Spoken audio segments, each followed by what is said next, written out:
తండ్రి మనల్ని తల్లి గర్భంలో రూపించేటప్పుడే దేవుడు మనల్ని వరములతో నింపుతాడంట. కొన్నిసార్లు వి యూస్ దిస్ వర్డ్ టాలెంట్స్.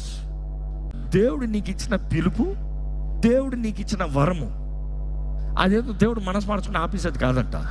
నీకు ఇస్తాడంట. ఆ పిలుపు నీదే, ఆ వరము నీదే, అది నీ దగ్గర పెట్టాడు. అది వాడతావా లేదా అనేది నీవు.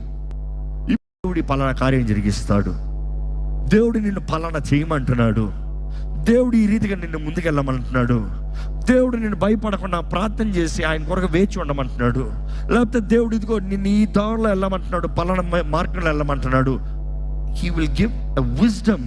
అంటే ఆ సమయానికి కావాల్సిన వాకుని అందిస్తాం. ఆ వరం మాట్లాడాడు, నీకు సహాయం చేస్తున్నట్లే మాట్లాడాడు, నీ పక్షాన ఉన్నట్టే మాట్లాడాడు. కానీ దేవుని ఆత్మ ప్రేరేపిస్తాడు, తన ఇంటెన్షన్ సరికాదు.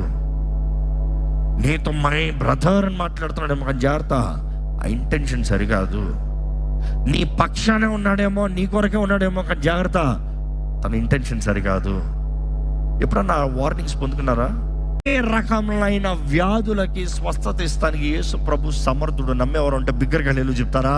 విశ్వాసాన్ని బలపరుస్తానికి, ఇతరులని దేవుని వైపు కనబరుస్తానికి, దేవుని తట్టు తిప్పుతానికి, దేవుడు ఎవరో తెలియజేస్తానికి, వారు విశ్వాసం దృఢపరచబడి బలపరచబడి వారు కూడా ఇతరులుగా సాక్షులుగా బ్రతుకుతానికి. It is not for your pride, not for your self.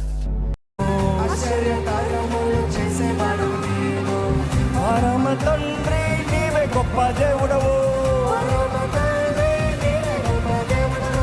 పరమ తండ్రి నీవే గొప్ప దేవుడవు,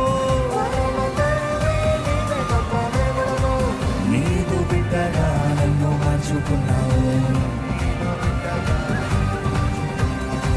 యేసయ్య బిడ్డగా నన్ను మార్చుకున్నావు, యేసయ్య బిడ్డగా నన్ను మార్చుకున్నావు.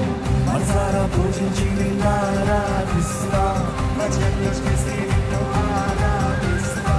చప్పట్లు కొట్టి నిన్ను స్తోత్రాలు చేసి నేను సంతోషగానాలలో ఆలాపిస్తా.